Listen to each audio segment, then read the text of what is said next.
Hey, welcome back to Whoosh. It's me, Louie. Today we're going to be doing something a little bit different than I was hoping to do, which involved opening the Heroes and Villains scene boxes from the Marvel Superheroes Magic the Gathering set and an entire Play Booster box from the Marvel Superheroes Magic the Gathering set. I recorded videos for both of those things, and I don't know if my computer was just having an off time or what, but the videos are unusable, at least to my standard. So I'm not going to be putting them out there because I can't ask people to put time and effort into something that I don't think is a quality use of their time. And I hope you all understand that. So instead, I'm going to maybe try to pick some clips that aren't that bad from it, put together a little clip show here for us all, go through what I pulled from the scene boxes, the total value I pulled from both of them, what I paid versus what I got back, and do the same thing for the Play Booster box as well. Try to do the best I can to grab clips. If I can't, I'll put in some images of the cards I pulled. I know it's not the standard opening. I have a lot more fun putting those out for everybody. I just can't put these out for all of you. So I hope you join me for this recap of opening these while also providing some maybe clips, if there are usable ones in there that I feel comfortable putting out there again. So let's go take a look at what I pulled, what I paid, and whether it was worth it or not. So yeah, let's take a look. I really just want the Marvel stuff to do well. I really do. And this scene box that I started with was the villains one, which was really, really cool, I thought, because you have Ultron and Thanos, MODOK. Absorber Man and Titania were probably the weaker known IPs from it. You had Loki, and you had, I'm blanking on the sixth one, the sixth card that was in there, Abomination. So you have all of those characters covered in there. And the Ultron card is really cool.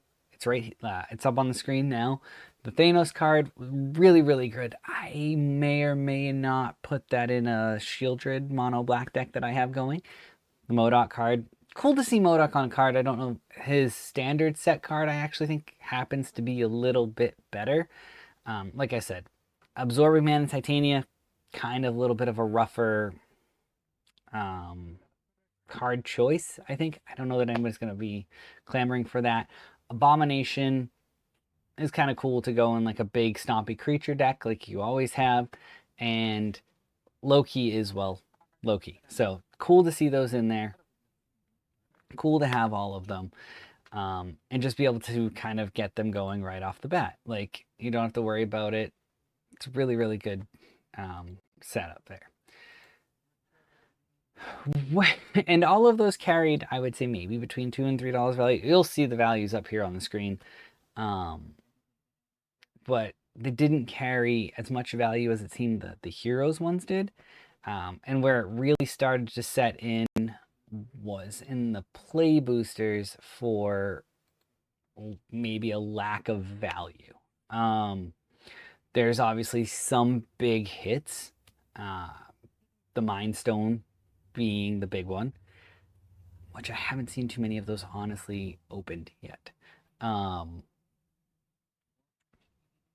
The hard part is the other cards that tend to carry value are the ones with the superheroes logo behind them with like the solid color. It almost reminded me of the Final Fantasy ones, which look great. The cards themselves look fantastic, but that happens to, I feel like, maybe be where the value is. So if you're not pulling those things, you're more likely than not going to do very well value-wise. And that's a hard thing for me to say in here. Like, I pulled Captain America Wings of Freedom as my first rare from one of the Play Booster packs. Not, doesn't carry a whole bunch of value. It really doesn't. Let me double check my spreadsheet just so I can be completely above board and honest with you. I think it might be 23 cents. I really do. And it's not the card's fault. I do think Magic burnt themselves out with Spider-Man. And they burnt a lot of goodwill for people who were hoping for these. So Yeah, Captain America Wings of Freedom market value was 30 cents when I gathered the prices. So not great. Not great. The second rare I happened to pull, I don't think carried nearly as much value either. And that one was Avengers Under Siege, which has almost no value either. That one's a 20-cent rare, so really not doing well. It's not great. Not exactly loving that. But again, I didn't buy these thinking I was going to get rich or to, like, I don't know, get all of my money back. I bought this set of cards because I wanted to enjoy opening these. I got a Gathering Place land as my third rare. That one, $2.85. So maybe one of the more valuable things you can pull from a collector booster. This land cycle does happen to be very good. So it's likely going to go up in value. I did also pull a Doctor Doom, which is an almost $3 card. So this pack happened to be the one where I got the most value back. After opening the villains one, I moved on to the superheroes. And the superheroes is kind of cool because I bought these because they guaranteed me Marvel characters I absolutely love. So you start off with an Iron Man Futurist Paragon, 4 and 2 blue, flying at the beginning. Like he's got at the beginning of combat step. You have a Hulk Always Angry in there. It's just iconic superhero characters in Magic the Gathering, thanks to them doing a partnership with Marvel, which I was very skeptical on when it first started, to be completely honest. Thor, Guardian of Midgard came next. That's another fun one. I think great options from this set. If people fully embrace it, I do think it has the ability to be something special within there. The hero archetype within there is really cool. It's just there's a lot of options you can go with. And then after Thor is a Black Widow. And that one's pretty cool. Then we get Captain America Unbowed is another one. Like, just iconic characters. I can't say it enough. So it's really cool. And lastly, we get a Hawkeye Trick Shot, which I love Hawkeye. Hawkeye is one of my favorite heroes. You can't see it, but on the wall behind me, I have Hawkeye and Lucky the Pizza Dog. So I think that's pretty cool.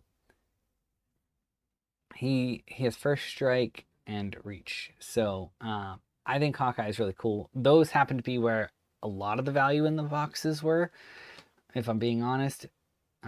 It looks like the superheroes box had $35.27 in value, while the villains had $32.47. So only slightly more. I thought it was going to be a much wider margin. But it's not. So from there, I moved on and I opened the boosters from this round.